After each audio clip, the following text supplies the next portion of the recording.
कब हुआ था सैकड़ों? मैं 26 को आया था 26 से कंटिन्यू रुके जी। हैं। 21 को गया था, 26 को आया। पहले 10-15 दिन रहा, फिर मैं चला गया, फिर आया, ऐसे आता जाता आप रहता। कहाँ ग्वालियर में? ग्वालियर।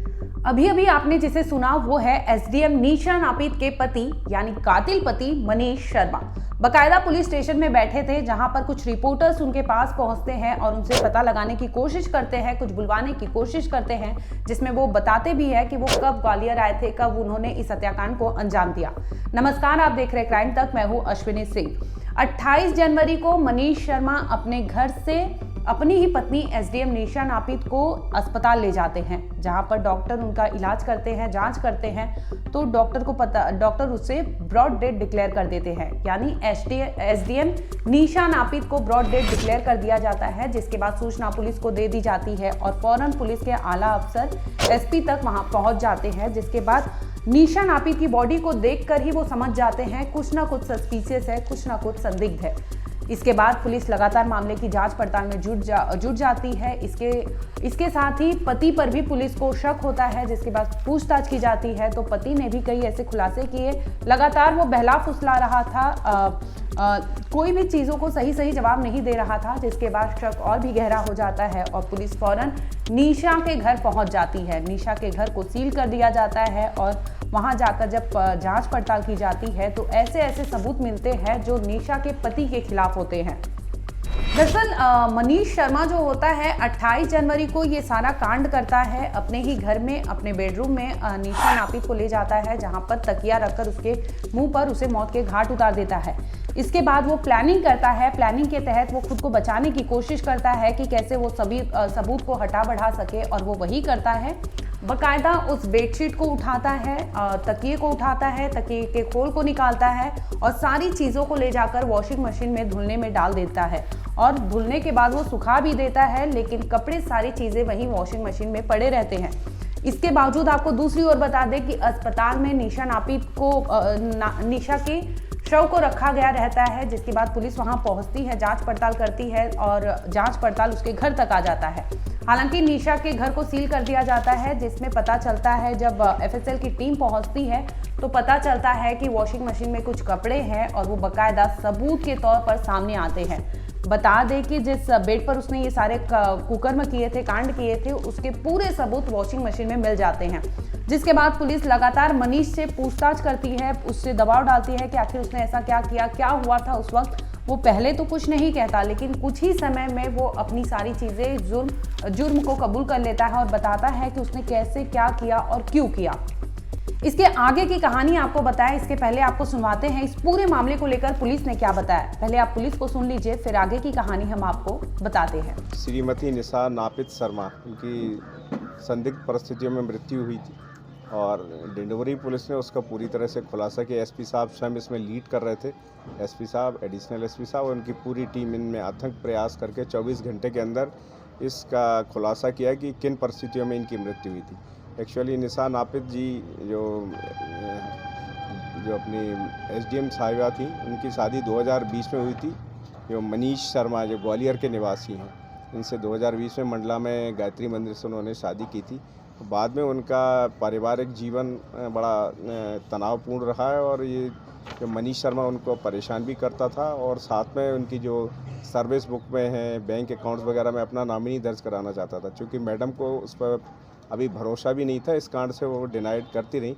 इन्हीं सब परिस्थितियों के कारण अभी कुछ दिन पहले ही व्यक्ति यहाँ पर आया था मैडम के आवास में।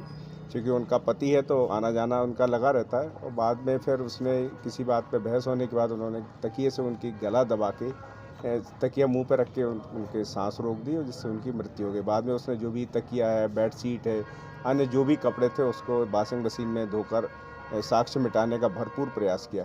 लेकिन पुलिस ने, एफएसएल की टीम ने और एसपी साहब चूँकि खुद ही वहाँ पर पूरी सब चीज़ों को लीड करते रहे तो ये सब चीज़ें वो नष्ट नहीं कर पाया और हमारे पास पर्याप्त एविडेंस है और पुलिस के द्वारा इसमें 302, 304 भी 201 का प्रकरण दर्ज करके विवेचना की आपको जा रही है। बता दें कि मनीष शर्मा जैसे ही हिरासत में आता है, पुलिस पूछताछ करती है तो वो अपना जुर्म भी जल्दी ही कबूल कर लेता है, जिसमें सामने आता है कि उसने ही अपनी पत्नी एसडीएम निशा नापित को मौत के घाट उतारा था और मकसद उसका जो था, मोटिव था मर्डर करने का, वो सिर्फ इतना क्योंकि उसने अपने सारे जितने भी दस्तावेज थे, जितने भी उसके सारे जॉब से रिलेटेड पेपर्स थे, उस पे उसने नॉमिनी मनीष को नहीं बनाया था। बता दें कि निशा नापित से मनीष शर्मा की दूसरी शादी हुई रहती है और ये शादी 4 साल पहले बताई जा रही है।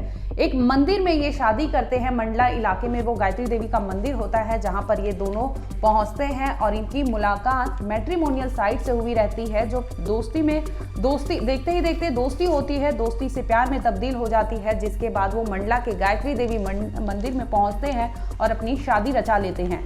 हालांकि जो एसडीएम है वो अपनी शादी को बहुत ही छिपा के रखती है, वो अपने परिवार तक को नहीं बताती कि उसने शादी कर ली है। वहीं इनकी बात करें, मनीष की बात करें तो मनीष के परिवार वाले उसे पहले ही बेदखल कर दिए थे। साल 2009 की बात है जब मनीष शर्मा के भाई बता रहे हैं कि वो साल 2009 में जब उसने अपनी प्रॉपर्टी की मांग की थी, उसके घर में जितने जायदाद है उसमें उसने अपने हिस्सा मांगा था, जिसके बाद परिवार वाले उसे देकर बेदखल कर दिए थे।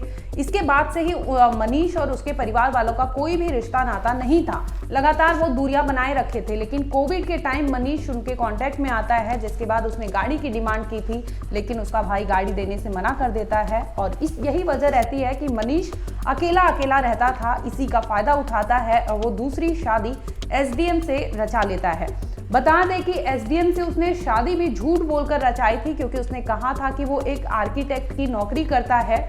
वो जब शादी हो जाती है, शादी के बाद निशा के सामने आता है सच्चाई उसकी कि वो कुछ भी नहीं है, पेशे से एक वो ड्राइवर था, पहले ड्राइवरी करता था। हालांकि उसकी दूसरी शादी थी। बताया ये भी जा रहा है कि मनीष की 2 जुड़वा बेटियां भी हैं, लेकिन निशा के सामने यही सच आता है कि वो पहले से शादीशुदा था। हालांकि उसने ये बात बताई थी, लेकिन ये नहीं बताया था कि वो पेशे से एक ड्राइवर है, वो ये सारी चीज़ें नहीं करता। उसने बताया था कि एक आर्किटेक्ट है, हालांकि वो निकलता कुछ और है। इसी बीच निशा जो होती है उसमें और उसके पति मनीष में लेकर लगातार खटास बढ़ते जाती है, क्योंकि मनीष लगातार उस पर दबाव डालता है कि सारे नॉमिनी पेपर पे उसका नाम होना चाहिए। लेकिन निशा को कहीं ना कहीं आभास था, कहीं ना कहीं उसे समझ थी कि उसका पति उसके साथ कुछ गलत कर सकता है, उसका पति उस लायक नहीं है, जिसकी वजह से उसने ये सारी चीज़ों से मनीष को दूर रखा था। वहीं मनीष, अगर निशा की बहन की बात करें तो निशा की बहन ने यही कहा कि उसकी अगर 1-2 बार फ़ोन पे बात हुई है निशा से, तो उसने यही कहा है कि उसके पति से उसे खतरा है। यहाँ तक कि निशा ने ये सारी चीज़ें एक कंप्लेन के जरिए उसने एक अफसर से भी सारी चीज़ें कही थी कि उसके बीच और उसके पति के बीच रिश्ते अच्छे नहीं हैं, जिसकी वजह से वो लगातार उसे डराता है, धमकाता है और वो जो ऑफिसर है वो भी जांच कर रहे थे। इसी बीच मनीष शर्मा ने इस हत्याकांड को अंजाम दे दिया।